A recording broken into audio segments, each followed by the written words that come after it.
몇 년 전에 인천 검단 신도시에서 아파트 공사 현장에 지하주차장 천장이 무너지는 사고가 일어났습니다.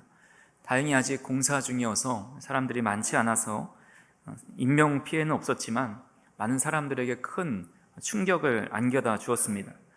만약에 아파트가 다 완공되어서 주민들이 입주된 후에 이런 사고가 일어났다면 큰 인명피해로 이어졌을 것이기 때문입니다. 무너진 원인을 조사하다 보니까 철근이 누락되고 또 기준치보다 낮은 콘크리트 강도로 시멘트에 물을 너무 많이 타서 시공을 한 것입니다. 철근은 천장을 지탱하는 가장 중요한 뼈대 역할을 합니다. 사고가 난 지하주차장은 기둥 32곳 중에 19곳에서 기준치 미달의 철근이 설치된 것으로 조사되었습니다. 이에 국토부가 다른 아파트를 조사해 보니까 91개의 단지 중에서 15개 단지에서 철근 누락이 발생하는 것을 적발하였습니다. 지금은 건물에 기둥이 많지 않지만 옛날에는 집에 기둥이 집 안에 있기도 하고 또 어떤 큰 건물에 들어가면 예배당 안에도 둥그런 큰 기둥들이 양쪽에 세워져 있는 것들을 쉽게 발견할 수 있었습니다. 유대인들이 살았던 집의 구조를 보더라도 여러 기둥들이 세워져서 건물을 올려놓습니다. 그리고 그 기둥들 중에 하나라도 무너지면 때로는 건물이 무너질 정도로 아주 큰 역할을 하는 기둥도 있었습니다. 삼손이 두 눈이 뽑혀서 블레셋 사람들의 조롱거리가 되었습니다. 블레셋 사람들은 다곤 신전에서 큰 축제를 벌이면서 우리가 삼손을 붙잡은 것을 축하하였습니다. 그들은 삼손을 조롱했고 또 오락거리로 삼으려고 신전 중앙 기둥 사이에 세워놓습니다. 이때 삼손이 하나님께 마지막 힘을 주셔서 블레셋 사람에게 원수를 갚게 해달라라는 기도를 하고 그 신전의 두 기둥을 붙잡고 양쪽으로 밀어서 결국 신전이 무너져 내렸습니다. 그 안에 있었던 3,000명 이상의 블레셋 사람들을 죽이고 삼손도 최후를 맞이했습니다. 현대 건물로 생각해 보면 이 사람이 양손을 뻗어서 이렇게 무너뜨릴 만큼 기둥이 가까이 있는 건물도 없고 때로는 기둥 하나 무너진다고 해서 그 건물이 즉시로 다 무너질 만큼 그렇게 지어진 건축물은 많지 않습니다. 하지만 구약시대나 예수님 시대 때는 이 대들보가 건물 전체를 지탱하고 있다고 해도 과언이 아닐 정도로 큰 역할을 했습니다. 우리는 어떤 기업이나 그룹에서 중요한 역할을 하는 사람을 기둥과 같은 사람이다 라고 말을 합니다. 가정에서 기둥과 같은 아빠, 또 기둥과 같은 엄마 견고히 서 있으면 그 가정은 평안하고 사랑이 넘치고 어려움 중에도 무너져 내리지 않는 것을 보게 됩니다. 회사도 마찬가지로 기둥과 같이 든든히 서 있는 사람이 있다면 회사가 잘 운영됩니다. 마찬가지로 교회에도 기둥과 같은 성도들이 각자의 역할에 자리에 견고히 서 있다면 교회는 든든히 서갈 수 있습니다. 이 자리에 모이신 우리 성도님들이 다 기둥과 같은 분들이다라는 사실을 꼭 기억하시기를 간절히 바랍니다. 예수님께서 부활하시고 승천하신 이후에 성령님이 사도와 제자들에게 임했고 초대교회는 급속한 부흥과 복음의 확산을 경험합니다. 그렇게 초대교회가 성장하고 부흥할 수 있었던 것은 전적인 성령의 능력을 통해서 역사하였지만 하나님은 사람을 통해서 하나님의 나라를 이뤄가는 것을 보게 됩니다. 그래서 초대교회의 기둥과 같은 사람들을 세워서 예루살렘 교회뿐만 아니라 복음이 전파되는 곳마다 교회가 세워지고 그 교회를 그 성도들이 또 사도들이 든든히 세워갔습니다. 오늘 초대교회, 특별히 예루살렘 교회에 기둥과 같은 사람이 있었습니다. 갈라디아서 2장 9절 말씀을 같이 한번 읽어보겠습니다. 또 기둥같이 여기는 야고보와 게바와 요한도 내게 주신 은혜를 알므로 나와 바나바에게 친교의 악수를 하였으니 우리는 이방인에게로 그들은 할례 자에게로 가게 하려 함이라. 사도 바울은 야고보와 게바는 베드로이죠. 그리고 요한이 예루살렘 교회의 기둥 같은 사람이다 라고 말을 합니다. 여기서 야고보는 얼핏 보면 예수님의 12제자 중에 한 명, 또 요한의 형제인 야고보라고 생각하기가 쉽습니다. 왜냐하면 예수님께서는 늘 이 세 명의 제자 베드로, 야고보, 요한을 특별히 따로 세우실 때도 있었고 그들에게 특별히 과외를 해주셨을 때도 있을 정도로 그 3명의 제자는 늘 같이 언급되었고 중요한 제자 중에 한 그룹이었습니다. 초대교회의 기둥 또한 이 3명의 제자일 것 같지만 야고보는 우리가 알다시피 제자들 중에 가장 먼저 순교하였습니다. 그렇게 사도 바울이 갈라디아서를 기록할 당시에 12제자 야고보는 이미 이 땅에 존재하지 않습니다. 그래서 본문에 나온 야고보는 예수님의 형제 야고보입니다.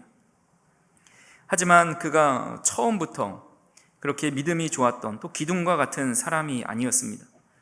예수님의 형제들 중에 최소 6명의 형제들이 있었습니다. 마태복음 13장 55절에서 56절을 같이 한번 읽어보겠습니다. 이는 그 목수의 아들이 아니냐? 그 어머니는 마리아, 그 형제들은 야고보, 요셉, 시몬, 유다라 하지 않느냐? 그 누이들은 다 우리와 함께 있지 아니하냐? 그런즉 이 사람의 이 모든 것이 어디서 났느냐 하고.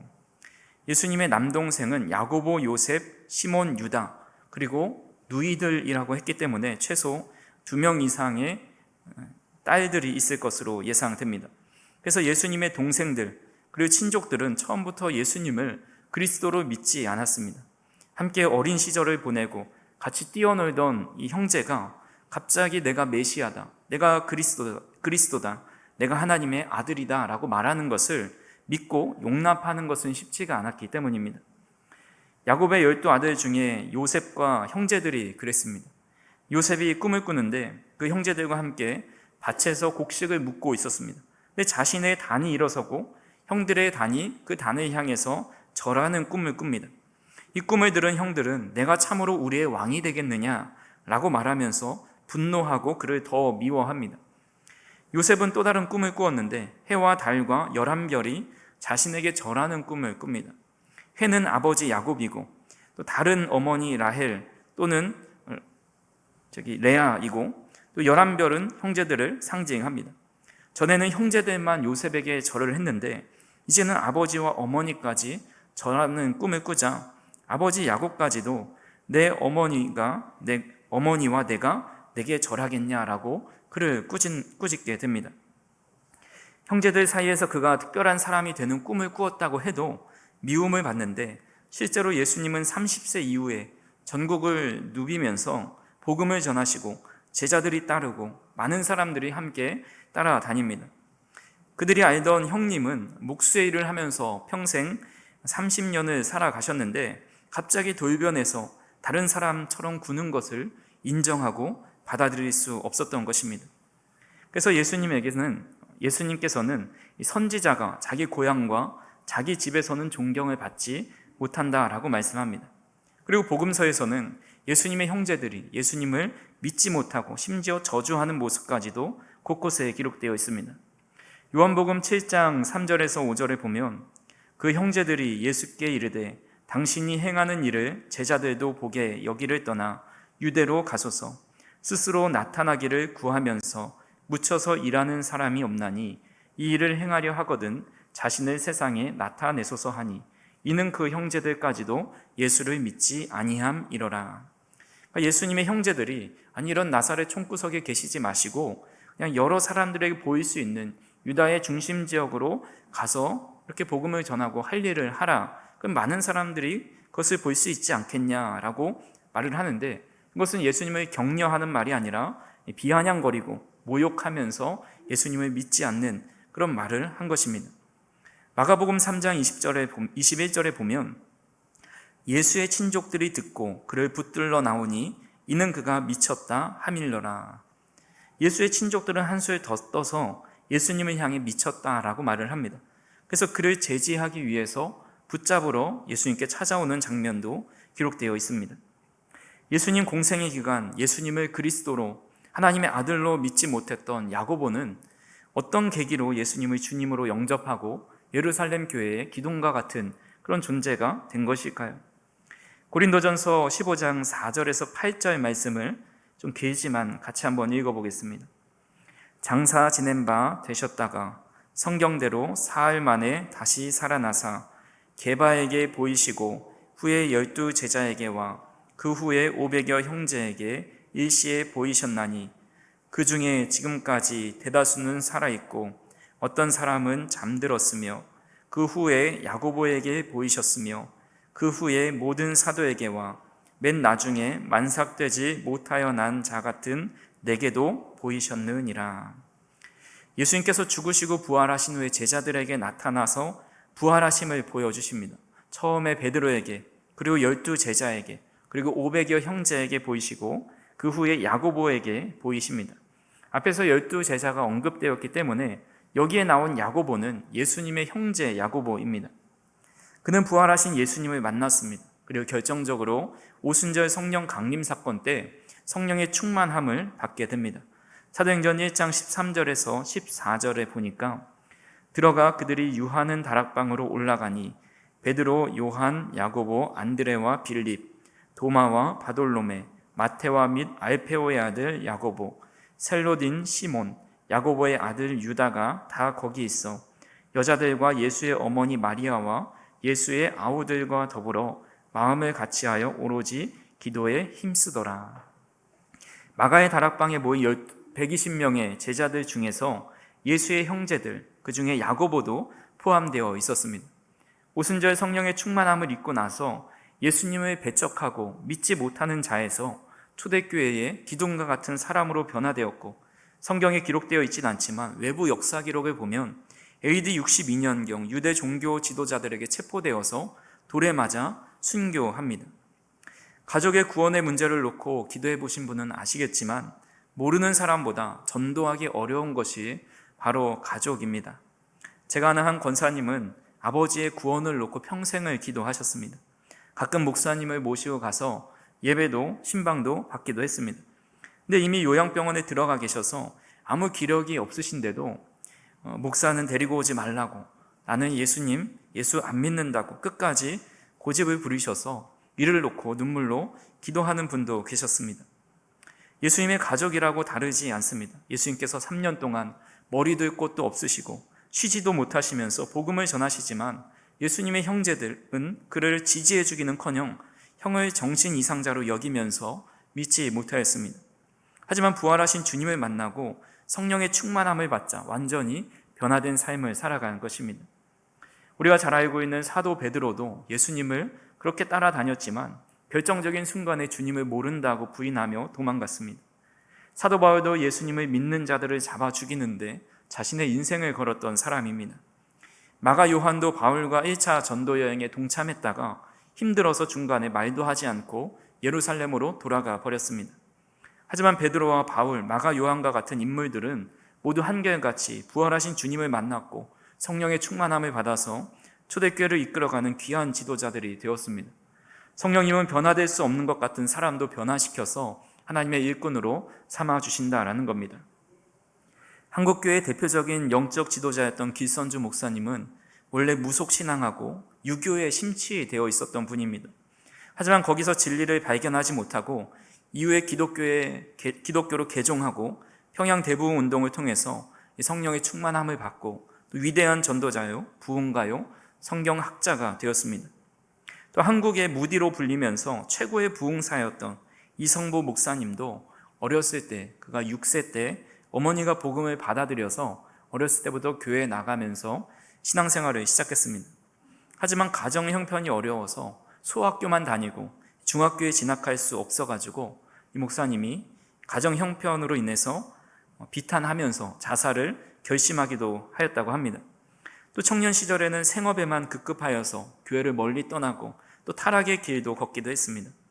이후에 원인 모를 다리 통증으로 3년 동안 고생하면서 투병 생활을 하고 그때 성령을 통해서 하나님의 은혜를 깨닫고 신학교에 들어가 목회자가 되어 하나님이 쓰시는 귀한 부흥사가 되었다라는 한국 교회 기독교사가 있습니다.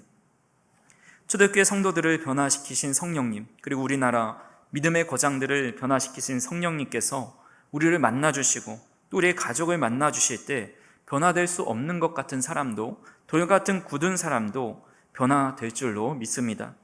그렇게 우리가 우리 자신의 믿음과 가족의 구원을 위해서 기도할 것은 오로지 성령의 은혜를 구하고 성령의 충만함을 위해서 간구할 수 있기를 간절히 소망합니다.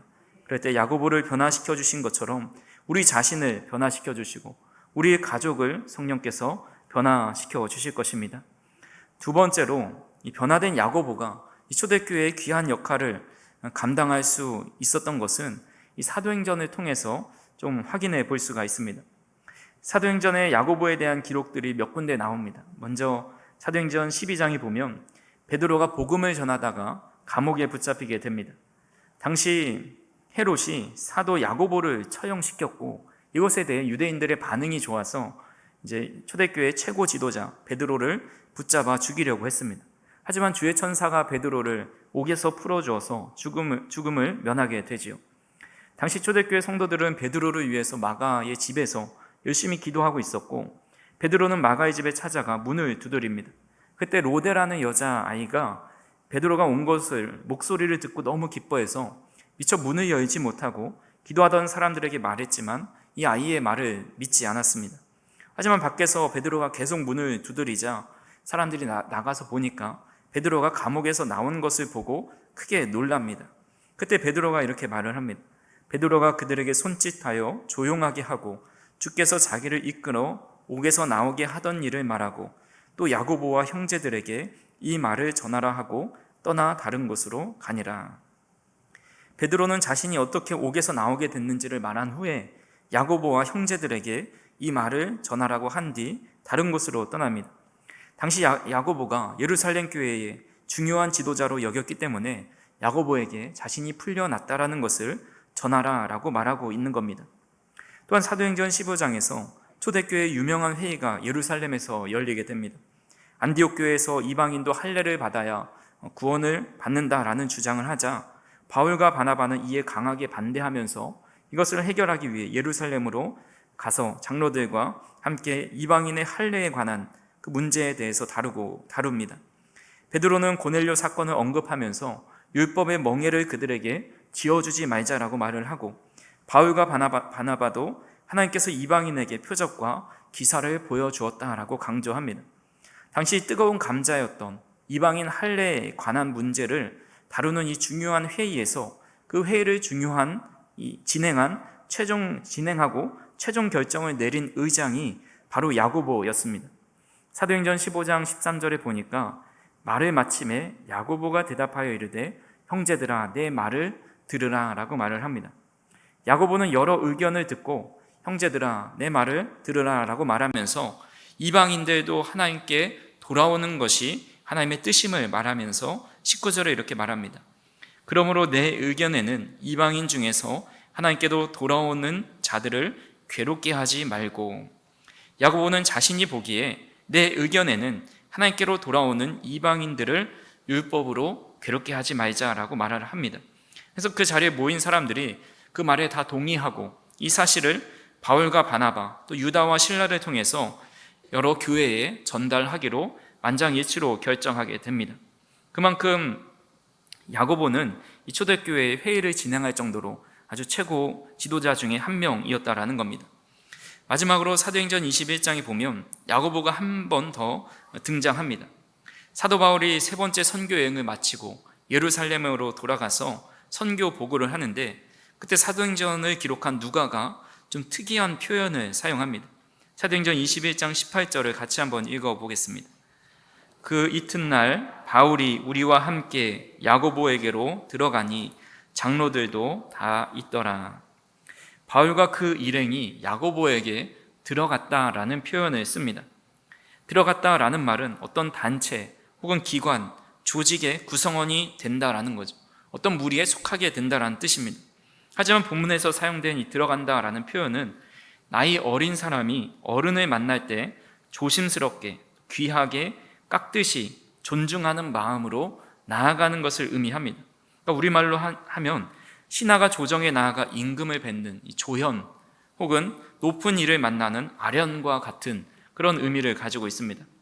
사도 바울의 일행 중에 오랜 제자인 나손도 있었고 또 사도 바울도 이때 적지 않은 나이였습니다. 그런 것을 감안해 볼 때 야고보를 예루살렘의 최고의 지도자로 여기면서 그들이 존중하고 있다라는 것을 알려주는 표현입니다. 이런 야고보의 모습을 보았을 때 과거 예수님의 공생의 기간을 제외하고는 이 성령을 통해 변화된 이후 그는 예루살렘 교회의 베드로 다음 가는 최고의 지도자였습니다. 무엇보다 예수님과 같은 혈연이라는 것이 많은 사람들이 그를 따르고 존중하는 계기 중에 하나가 되었을 것입니다. 과거 왕정 시대를 보면 아무리 뛰어난 신하도 그 신하는 신하일 뿐입니다. 좀 무능하고 어리숙해도 왕족의 혈통을 뛰어넘을 수는 없습니다. 물론 초대교회의 혈연으로 움직이는 시대가 아니었지만 그럼에도 야고보가 예수님의 바로 손 아래 동생이었다라는 것이 예루살렘 교회 내 입지와 지지도를 높이는 데 큰 공헌을 하였을 겁니다. 예수님의 동생이자 초대교회 성도들, 심지어 사도 바울과 베드로도 인정하는 야고보입니다. 이 정도 되는 사람이라면 자신이 예수님의 동생인 것, 또 나름 인정받는 사람이라는 것을 자랑할 만도 합니다. 하지만 야고보는 한 번도 자신이 주님의 동생이다, 예수의 동생이다 라는 것을 밝히지 않습니다. 오늘 본문 1장 1절 말씀을 다시 한번 읽어보겠습니다. 하나님과 주 예수 그리스도의 종 야고보는 흩어져 있는 12지파에게 문안하노라. 야고보는 주님과 혈연으로 맺어진 동생이기 때문에 예수의 동생 야고보라고 기록하지 않고 하나님과 주 예수 그리스도의 종이라고 고백하고 있습니다. 예수님을 형님으로 모신 것이 아니라 참된 그리스도요 또 주님으로 모시면서 자신은 종으로 늘 살아갔던 것입니다. 잘하는 사람이 잘한다고 얘기하는 것은 자신감이 있다라고 말을 합니다.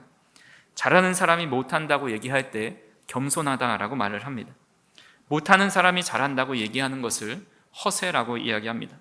또 못하는 사람이 못한다고 얘기하는 것을 솔직하다라고 말을 합니다. 근데 많은 사람들이 허세를 가지고 살아갑니다. 없어도 있는 척, 몰라도 아는 척, 못해도 잘하는 척 하면서 인정받고 싶어 합니다. 잘하는 사람이 나는 아무것도 아니라고 말하고 높은 자리에 있는 사람이 낮은 자리로 겸손히 나아가고 자신의 권리를 충분히 누릴 수 있음에도 누리지 않는 것은 참으로 어렵습니다.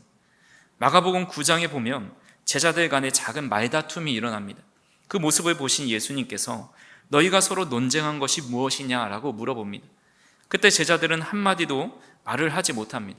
그것은 길에서 서로 누가 크냐라고 쟁론하였기 때문입니다. 예수님은 이것을 아시고 제자들에게 이렇게 말씀합니다. 마가복음 9장 35절을 같이 한번 읽어보겠습니다.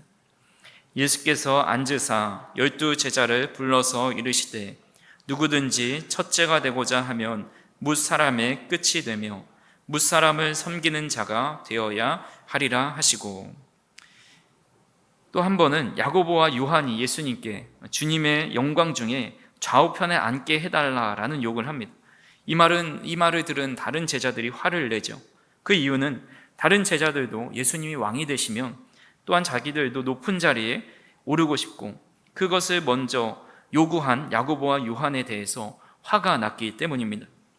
예수님의 제자였던 야고보와 요한은 예수님께 나중에 좌우편에 앉게 해달라는 그 요구를 하셨을 때 주님은 이렇게 말씀하십니다. 너희 중에는 그렇지 않을지니 너희 중에 누구든지 크고자 하는 자는 너희를 섬기는 자가 되고 너희 중에 누구든지 으뜸이 되고자 하는 자는 모든 사람의 종이 되어야 하리라.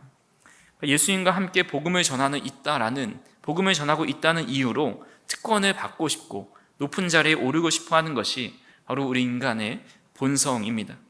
사람이 겸손하기 얼마나 힘든지 그것에 대해 노래를 부르기도 합니다. 2012년에 가수 리쌍이라는 가수가 리메이크해서 주목된 겸손은 힘들어라는 노래가 있습니다. 이 노래는 조영남 씨가 1991년 발표한 노래입니다. 범버러 범버러 범버러 범버버 이러면서 이제 시작을 하는데요. 세상에는 이런 사람 저런 사람, 세상에는 잘난 사람 못난 사람, 많고 많은 사람들이 있지만 그 중에 내가 최고지. 겸손은 힘들어. 겸손은 힘들어. 나보다도 잘난 사람 또 있을까? 나보다도 멋진 사람 또 있을까? 겸손 하나 모자른 것 빼면은 내가 당대 제일이지. 돌아가신 울 아버지, 울 어머니 나더러 겸손하라 하셨지만 지금까지 안 되는 건 딱 한 가지. 그건 겸손이라네. 겸손은 힘들어. 겸손은 힘들어 하면서 계속해서 겸손은 힘들다라는 말을 반복합니다. 겸손은 성경에 매우 중요한 덕목입니다. 얼마나 중요하면 주님께서 나는 섬김을 받으려 함이 아니라 섬기러 왔다고 말씀합니다. 예수님의 삶 자체가 섬김이었고 겸손한 어린 양과 같은 삶을 살아가셨습니다. 야고보는 그런 예수님의 삶을 본받아서 겸손한 태도로 초대교회를 섬기고 주님의 종으로 살아갔습니다.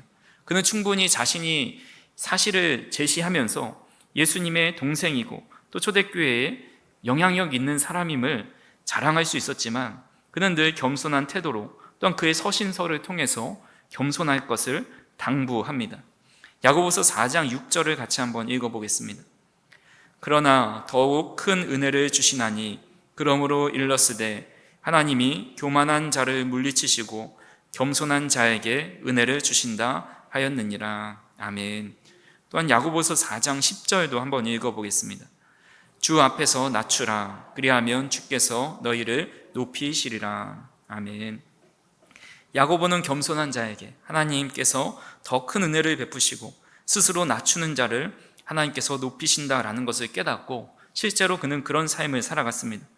또한 야고보는 겸손한 마음은 말과 행동을 통해 드러난다라고 교훈합니다. 야고보서 3장 1절에서 13절 한번 읽어보겠습니다. 너희 중에 지혜와 총명이 있는 자가 누구냐? 그는 선행으로 말미암아 지혜의 온유함으로 그 행함을 보일지니라. 아멘. 참된 지혜는 겸손한 태도와 온유한 행실로 나타난다 말을 합니다. 야고보는 말과 생각을 넘어서 늘 실천적인 행동을 하면서 신앙생활을 해야 한다고 말을 합니다. 그래서 야고보서의 핵심이 바로 행함 없는 믿음은 죽은 것이다 라는 말씀입니다. 야고보는 말로만 겸손하게 나는 하나님과 주 예수 그리스도의 종이라고 말한 것이 아니라 실제 말과 행동을 통해서 늘 겸손한 모습으로 살아갔습니다. 사랑하는 성도 여러분, 우리가 이렇게 수요 기도에 나오실 정도면 신앙에 열심이 있고 또 하나님을 진정으로 사랑하는 분임을 믿어 의심치 않습니다. 하지만 우리가 해온 신앙생활과 여러 봉사와 헌신이 때론 우리의 자랑거리가 될 때가 있지는 않으십니까? 하나님, 사람에게 말하진 않아도 하나님께 하나님 내가 이렇게 열심히 신앙생활을 했는데 어떻게 나한테 이러십니까? 자신의 공로를 하나님 앞에 자신의 의로 여길 때가 있지는 않으십니까?